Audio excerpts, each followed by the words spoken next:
Quarta-feira, 10 da noite.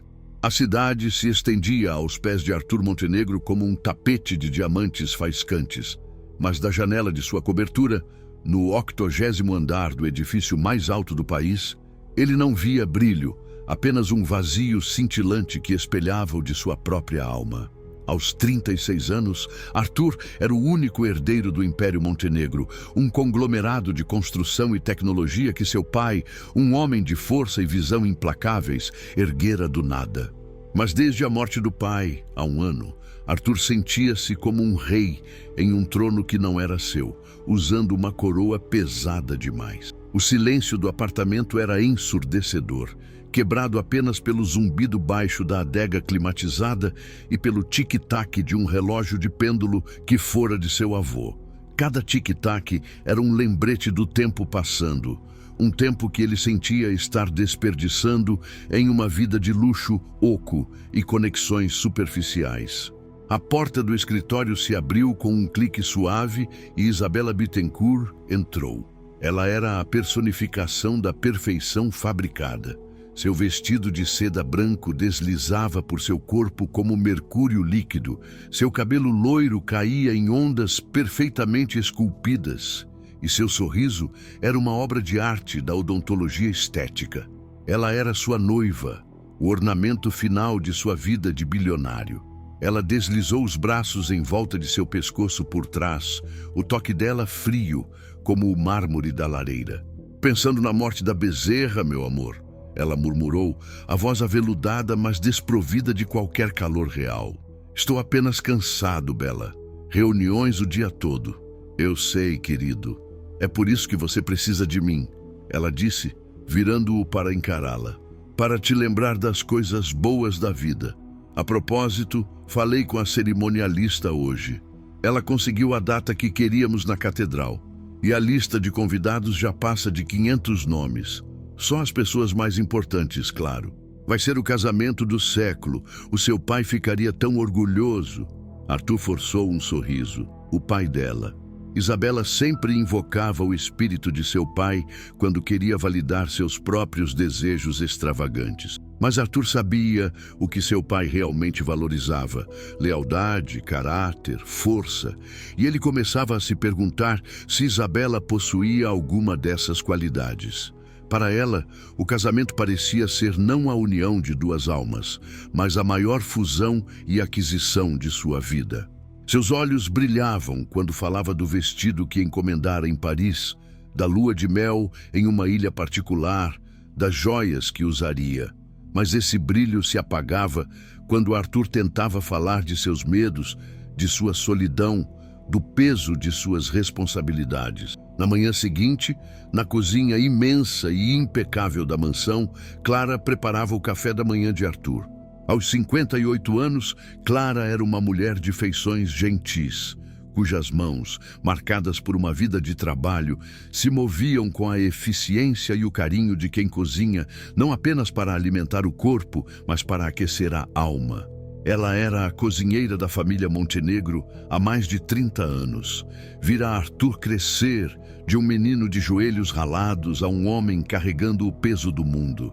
E ela via o que mais ninguém parecia ver: a profunda tristeza em seus olhos. Lourdes, a arrumadeira mais nova, entrou na cozinha para pegar um pano. "Bom dia, dona Clara. O casal real já acordou?" A ironia na voz da moça era palpável. "O menino Arthur já desceu.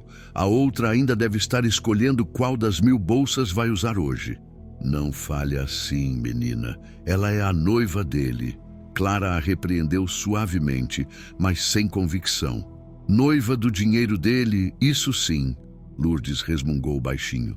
"A senhora não vê o jeito que ela olha para as coisas? Como se estivesse calculando o preço de tudo, inclusive dele." Clara suspirou, colocando as torradas perfeitamente douradas em um prato de porcelana. "Eu vejo, minha filha, eu vejo. E o que mais me dói é ver que ele também está começando a ver, e não sabe o que fazer." Mais tarde, naquele dia, Arthur recebeu a visita de Afonso, o antigo advogado e melhor amigo de seu pai, um homem de 70 anos, com a sabedoria de um carvalho antigo. Eles se sentaram na biblioteca, o cheiro de couro e livros velhos preenchendo o ar. Afonso não fez rodeios. Arthur, seu pai me fez prometer que cuidaria de você. E como seu guardião não oficial, eu preciso te perguntar. Você tem certeza sobre essa moça? Arthur desviou o olhar. Isabela me faz bem, Afonso. Ela me distrai. Distração não é amor, meu filho. Eu a vejo nos eventos, nas colunas sociais. Ela ama o brilho da coroa. Reze para que ela também ame a cabeça que a usa.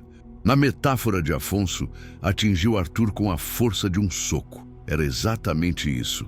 Isabela amava o poder, o status, o reflexo dourado que a fortuna Montenegro lançava sobre ela. Mas amaria ela o homem por baixo de tudo aquilo? O homem que se sentia perdido, assustado e às vezes terrivelmente sozinho? A dúvida, que antes era um sussurro em sua mente, agora se tornara um grito. Ele precisava saber, precisava de uma prova, de um teste irrefutável que separasse o ouro do folheado a ouro. E naquela noite, olhando para a cidade indiferente de sua janela, uma ideia desesperada e terrível começou a tomar forma em sua mente. Um plano que poderia lhe custar tudo, mas que era o único caminho para encontrar a única coisa que seu dinheiro não podia comprar: a verdade. Na semana seguinte, Arthur colocou seu plano em ação. Era um teatro complexo, uma mentira em escala monumental que exigiu a cumplicidade de seus diretores mais leais e de seu amigo, Afonso. O primeiro ato aconteceu na segunda-feira. Arthur passou o dia trancado em seu escritório, recusando-se a falar com Isabela, encenando uma preocupação crescente. Na terça, ele começou a fazer ligações falsas, andando de um lado para o outro na sala, a voz cheia de um pânico ensaiado, falando sobre margens de lucro, investimentos de risco e uma crise inesperada no mercado asiático.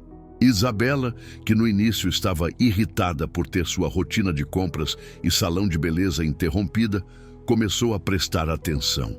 A palavra crise era a única que ela entendia e a assustava. O clímax do primeiro ato aconteceu na quarta-feira à noite. Arthur a chamou para a biblioteca. Ele havia desgrenhado o cabelo, afrouxado a gravata e borrifado um pouco de água no rosto para simular suor frio. Ele estava sentado em sua poltrona, a cabeça entre as mãos, um copo de uísque intocado ao lado. A televisão estava ligada em um canal de notícias financeiras, onde um âncora, um jornalista que devia um grande favor a Afonso, falava com uma expressão grave sobre uma queda catastrófica e sem precedentes nas ações das empresas Montenegro. "Arthur, o que está acontecendo?" Isabela perguntou, a voz já com um tom de alarme. "Eu não consigo acreditar. É um pesadelo", ele murmurou, interpretando o papel de sua vida. "Arthur, fale comigo. O que aconteceu?" Ele se levantou, cambaleando ligeiramente, e a encarou. Seus olhos, que ele forçou para ficarem vermelhos e úmidos, encontraram os dela. "Acabou, Bela. Tudo." "Tudo o quê? Do que você está falando?" ela disse, agarrando seu braço, as unhas perfeitamente feitas, cravando em seu terno caro. "O dinheiro, o império, um investimento de altíssimo risco na Ásia. Deu errado. Uma aposta que meu pai jamais teria feito. Eu fiz. E perdi. Perdi tudo." A palavra tudo ecoou na sala silenciosa. Isabela o encarou, o rosto uma máscara de descrença. Ela olhou em volta, para os livros encadernados em couro, para as pinturas valiosas nas paredes, para o brilho do lustre de cristal. "Tudo? Arthur, o que você quer dizer com tudo?" Ela repetiu, a voz subindo uma oitava. A preocupação em seu tom não era por ele, mas por tudo o que ele representava. A casa, os carros, as contas no exterior. O banco vai tomar tudo para cobrir as dívidas. "Estamos falidos." Arthur observou o rosto dela com uma atenção predatória. Ele viu a progressão das emoções, como as cores mudando em um céu de tempestade. Primeiro, o choque. Depois, a negação.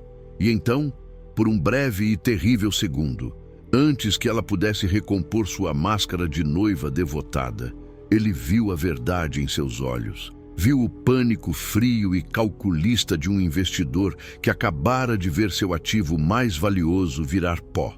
A preocupação em seus olhos não era de uma amante, mas de uma credora.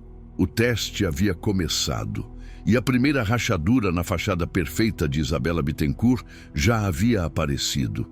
A reação de Isabela foi uma obra-prima de atuação, uma tentativa desesperada de alinhar a máscara de noiva amorosa com o pânico visceral que a consumia. Ela levou as mãos à boca, os olhos arregalados em um horror ensaiado. "Oh, meu amor, não! Isso não pode estar acontecendo!" Ela disse, a voz tremendo. Ela o abraçou, mas o abraço era rígido, desprovido de qualquer consolo genuíno. Arthur podia sentir a mente dela trabalhando furiosamente, as engrenagens do cálculo girando atrás de seus olhos marejados. Ele se deixou ser abraçado, mantendo sua própria atuação de homem destruído. "Eu sou um fracasso, Bella. Eu destruí o legado do meu pai." Ele murmurou contra o ombro dela, o cheiro do perfume caro dela de repente enjoativo. "Não diga isso, querido. Não diga..." Ela o afastou, segurando seu rosto entre as mãos. O toque dela era frio. "Nós vamos passar por isso juntos. Eu estou com você, para o que der e vier, lembra? Na riqueza e na pobreza." A palavra pobreza tropeçou em seus lábios, como se fosse uma obscenidade, uma língua estrangeira que ela se recusava a aprender. Era o primeiro sinal claro, a primeira nota desafinada em sua sinfonia de devoção. Nos dias que se seguiram, a mansão se transformou em um palco. Arthur continuou seu papel de bilionário caído, passando os dias em reuniões falsas com advogados e banqueiros, interpretados por associados de confiança de Afonso. A notícia da falência foi estrategicamente vazada para a imprensa, e logo as colunas sociais, que antes celebravam o casal, agora especulavam sobre seu futuro com uma curiosidade mórbida. E Isabela, a noiva troféu, começou a mostrar suas verdadeiras cores, não de uma vez, mas em uma lenta e dolorosa erosão de sua fachada.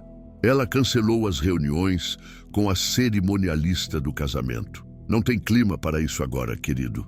Precisamos focar em resolver as coisas", ela disse, a desculpa soando razoável, mas seus olhos diziam outra coisa. Eles diziam que um casamento sem o glamour, sem a lista de convidados de elite, sem a lua de mel em uma ilha particular, simplesmente não valia a pena. Suas idas ao shopping cessaram. Seus telefonemas para as amigas fúteis se tornaram mais curtos, mais evasivos. A paciência dela com Arthur começou a diminuir. A compaixão inicial deu lugar a uma irritação mal disfarçada. "Arthur, você vai ficar o dia todo nesse sofá se lamentando? Você precisa fazer alguma coisa. Ligar para seus contatos, pedir ajuda." Ela o pressionava, não com o incentivo de uma parceira, mas com a impaciência de uma acionista vendo seu investimento derreter. Enquanto a noiva se afastava, a cozinheira se aproximava. Clara, com sua sabedoria silenciosa, observava tudo da cozinha. Ela não acreditava nos jornais, não acreditava nos rumores. Seu coração, que conhecia Arthur desde menino, dizia que havia algo mais naquela história. Mas, verdade ou não, ela via o sofrimento nos olhos dele. Um sofrimento que, para ela, parecia muito real. E seu instinto era o de cuidar, de nutrir. Ela começou a preparar suas comidas favoritas de infância. O bolo de fubá que sua avó fazia, a sopa de legumes que o confortava quando ficava doente. Eram pequenos gestos de amor, silenciosos e incondicionais. Certa noite, Arthur estava na cozinha tarde da noite, incapaz de dormir. Ele encontrou Clara limpando o fogão. "Dona Clara, a senhora não precisa mais fazer isso. Eu não sei se poderei pagar o salário de todos no próximo mês." A mentira doeu ao ser dita para ela, a única pessoa naquela casa cuja lealdade ele nunca questionara. Clara parou o que estava fazendo e se virou para ele. Seus olhos, gentis e profundos, não continham pena, mas uma força tranquila. "Menino Arthur, Eu não estou aqui pelo salário. Estou aqui há 30 anos porque esta é a minha casa também. E a gente não abandona a nossa casa quando o telhado começa a gotejar. A gente pega um balde e ajuda a consertar. A simplicidade e a força daquelas palavras o atingiram com mais força do que qualquer discurso de seus diretores. Ela não ofereceu soluções mirabolantes, não o pressionou. Ela apenas ofereceu sua presença, sua lealdade inabalável. Uma lealdade que ele começava a perceber que valia mais do que todo o seu império. O segundo ato do plano de Arthur começou 2 semanas depois. O oficial de justiça, um ator contratado por Afonso, bateu à porta da mansão. Com uma prancheta na mão e uma expressão solene, ele começou a etiquetar os móveis, as obras de arte, os objetos de decoração. Tudo será leiloado para pagar os credores, ele anunciou com uma voz retumbante. Arthur assistiu à cena, o coração pesado com o peso de sua própria farsa. Mas era necessário. Ele precisava levar o teste ao limite. A reação de Isabela foi visceral. Ela observava o homem colocar uma etiqueta vermelha em seu piano de cauda branco, o mesmo onde ela costumava posar para fotos em suas redes sociais. "Você não pode fazer isso! Este piano foi um presente!" Ela gritou, a voz estridente. "É um bem de luxo, senhora. Entra na massa falida", respondeu o ator, impávido. Isabela se virou para Arthur, os olhos fuzilando. "Você vai deixar ele fazer isso? Você vai deixar eles levarem as minhas coisas?" A escolha das palavras foi reveladora. Minhas coisas, não nossas. Na mente dela, a separação de bens já havia começado. Naquela noite, a discussão foi feia. "Eu não posso acreditar que você me meteu nisso, Arthur." Ela gritava, andando de um lado para o outro no quarto, agora despojado de seus adornos. "Eu sacrifiquei minha juventude, minha reputação, para estar ao seu lado. E para quê? Para acabar sem nada? Eu pensei que você me amava, Bela. Não ao meu dinheiro." Ele respondeu, a voz cansada, testando-a. Ela riu, um som áspero e sem alegria. "Ah, por favor, Arthur, não seja ingênuo. Amor é uma transação. Eu te dava beleza, status, uma companhia perfeita. Você me dava segurança, uma vida de luxo. Era um bom negócio, mas você quebrou o contrato. Você ficou insolvente."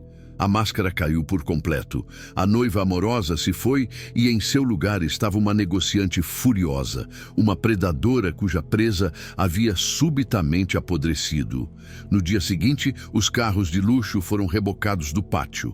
Um Porsche, uma Ferrari, a Mercedes de Isabela. Ela assistiu da janela, o rosto uma máscara de fúria impotente. Arthur observava a cena de longe, uma dor surda em seu peito, a dor da confirmação. Ele queria estar errado. Parte dele, a parte que ainda se apegava à imagem da mulher por quem se apaixonara, torcia para que ela o surpreendesse, para que ela o abraçasse e dissesse: "Não importa, meu amor. A gente recomeça do zero juntos." Mas essa mulher não existia. Talvez nunca tivesse existido. A fase final do teste seria a mais cruel. Arthur anunciou que eles teriam que deixar a mansão. "Eu consegui um lugar para a gente ficar. Um amigo me emprestou. Não é grande coisa, mas é o que temos por enquanto." Ele a levou para um pequeno apartamento em um bairro operário, um lugar que Afonso mantinha para emergências. O apartamento era limpo, simples, mas para Isabela era uma favela. As paredes eram finas, os móveis eram velhos, e da janela não se via um tapete de diamantes, mas um varal de roupas do prédio vizinho. Ela entrou, olhou ao redor com uma expressão de nojo absoluto e se virou para ele. "Você espera que eu viva aqui? Eu, Isabela Bittencourt, em um lugar que cheira a pobreza? É temporário, Bela, até eu me reerguer." "Não, Arthur, não é temporário. É o fim." Ela tirou o anel de noivado de diamante, uma pedra do tamanho de um cubo de gelo, e o atirou sobre a mesa de fórmica gasta. O som do metal batendo na superfície barata foi o som do fim de tudo. Considere nosso contrato rescindido. Eu não assinei para isso. Você pode ficar com a sua dignidade na pobreza. Eu vou atrás de quem possa pagar o meu preço. E com isso, ela se virou, saiu do apartamento e bateu a porta, deixando Arthur sozinho no meio da sala vazia, o eco de suas palavras cruéis ressoando nas paredes. Ele não sentiu tristeza. Sentiu um alívio frio e amargo. A verdade, por mais feia que fosse, era libertadora. Ele pegou o anel de noivado da mesa. A pedra brilhava sob a luz fraca da lâmpada nua, fria e sem vida. Exatamente como o amor que ela representava. A farsa havia terminado. E ele estava, pela primeira vez em muito tempo, verdadeiramente sozinho. Arthur comeu aquela rabanada como se fosse a refeição mais importante de sua vida. Cada mordida era um misto de sabores e emoções. Era o gosto da fome sendo saciada, mas também o sabor da bondade pura, do sacrifício silencioso. Ele olhava para Clara, sentada à sua frente, tomando seu copo de leite com uma serenidade que o envergonhava. Ela, que pensava que ele havia perdido tudo, que seu próprio futuro era incerto, não demonstrava medo ou ressentimento, apenas uma preocupação genuína e maternal por ele. Aquele gesto, aquele último pão, foi a epifania de Arthur. Ele finalmente entendeu o que seu pai tentara lhe ensinar a vida inteira. A verdadeira riqueza não estava nos balanços financeiros, nos arranha-céus ou nas contas bancárias. Estava na qualidade do caráter das pessoas com quem você escolhia se cercar. Ele, o bilionário, era infinitamente mais pobre do que a sua cozinheira. Quando terminou de comer, ele a encarou, os olhos marejados de gratidão e de uma nova e inabalável determinação. Dona Clara, eu nunca vou me esquecer disso. Nunca. Besteira, menino. Agora me conte, o que aconteceu de verdade? Onde você esteve? Arthur respirou fundo. Era hora de acabar com a farsa. Ele contou tudo. O plano para testar Isabela, a atuação, a queda forjada, a reação calculista dela, a crueldade de suas palavras finais e sua jornada de autodescoberta naqueles últimos dias. Clara ouviu tudo em silêncio, seu rosto passando da preocupação à compreensão, e finalmente a um aceno de cabeça de quem não estava surpresa. Eu sabia, ela disse baixinho quando ele terminou. Eu sabia que aquela moça não tinha um bom coração. E eu sabia que o senhor não era o homem que os jornais estavam pintando. Mas eu fui um tolo, Dona Clara. Eu a deixei entrar na minha vida, na casa do meu pai. Você não foi um tolo, menino. Você estava sozinho. E a solidão às vezes nos faz aceitar a companhia errada só para não ouvir o eco de nossos próprios passos. Mas agora você sabe.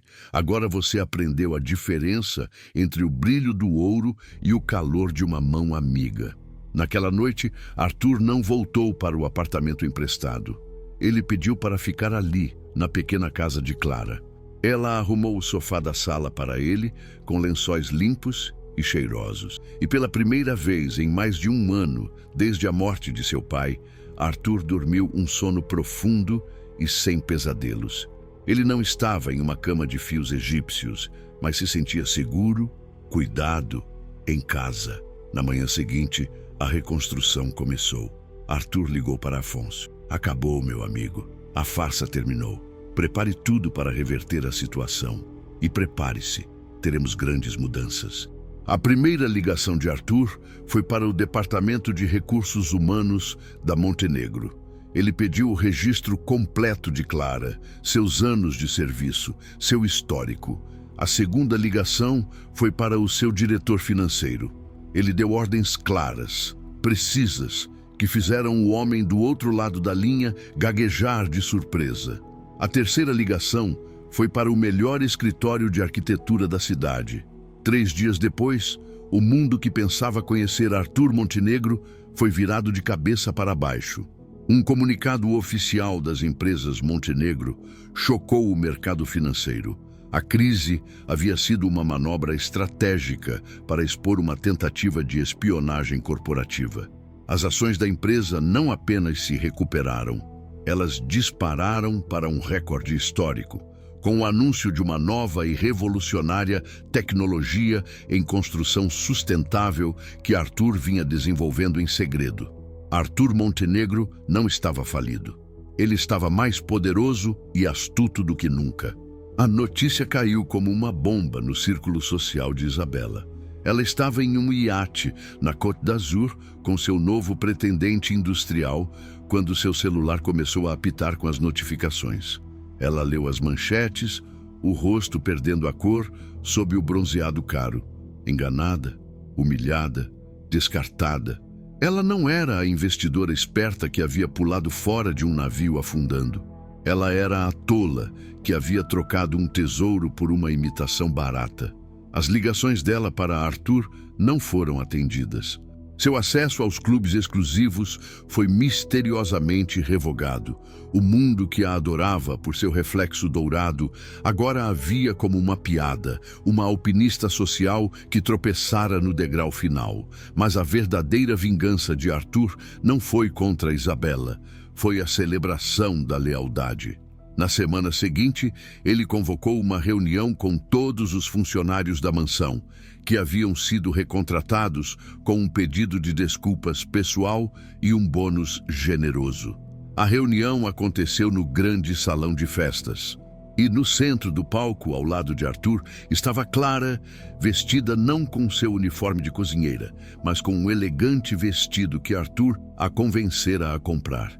Ela estava nervosa, sem entender o que estava acontecendo. Arthur pegou o microfone. Ele contou a todos a história de seu teste, sem citar o nome de Isabela, referindo-se a ela apenas como alguém que não passou no teste de caráter. E então, ele contou a história do último pão. Enquanto o mundo me virava as costas, enquanto pessoas que juravam me amar me abandonavam, esta mulher, ele disse, virando-se para Clara, a voz embargada. Esta mulher que pensava que eu não tinha como lhe pagar, me ofereceu tudo o que ela tinha. Ela me lembrou o que significa lealdade, dignidade e amor incondicional. Valores que são a verdadeira fundação desta família e desta empresa. Ele fez uma pausa, olhando para a plateia, e depois de volta para Clara, cujos olhos já estavam cheios de lágrimas, por seus 30 anos de serviço impecável, e por um ato de bondade que salvou mais do que a minha fome, que salvou a minha alma. Eu, como presidente do Conselho Montenegro, decidi que a dona Clara não é mais uma funcionária. A partir de hoje, ela tem um assento vitalício no Conselho de Administração da Fundação Montenegro, nossa principal instituição de caridade, para que sua sabedoria e seu coração nos guiem na ajuda a quem precisa. Um aplauso chocado e depois entusiasmado irrompeu na sala. Clara estava sem palavras, o rosto banhado em lágrimas. Mas isso não é tudo, continuou Arthur, o sorriso agora largo e genuíno. A casa que a empresa lhe fornecia, bem, ela estava precisando de uma reforma.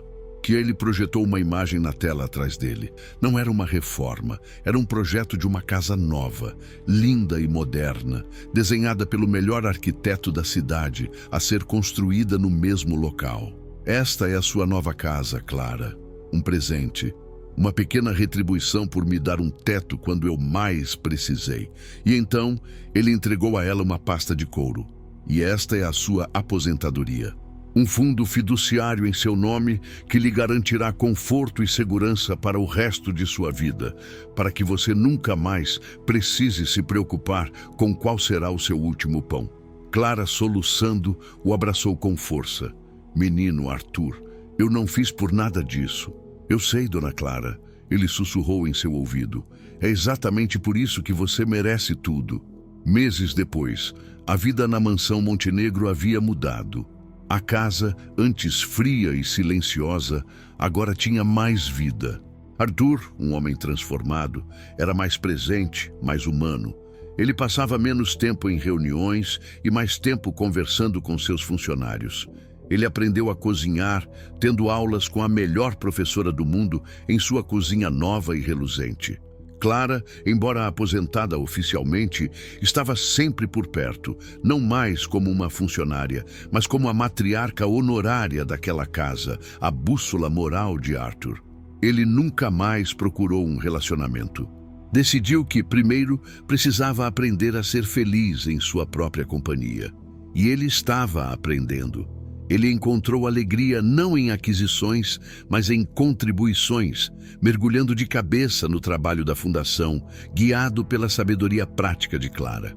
Um dia, eles estavam sentados no novo jardim da casa dela, tomando um chá. Clara olhou para Arthur, para o sorriso genuíno em seu rosto, para a paz em seu olhar. Você está feliz, meu menino? Eu estou, Dona Clara.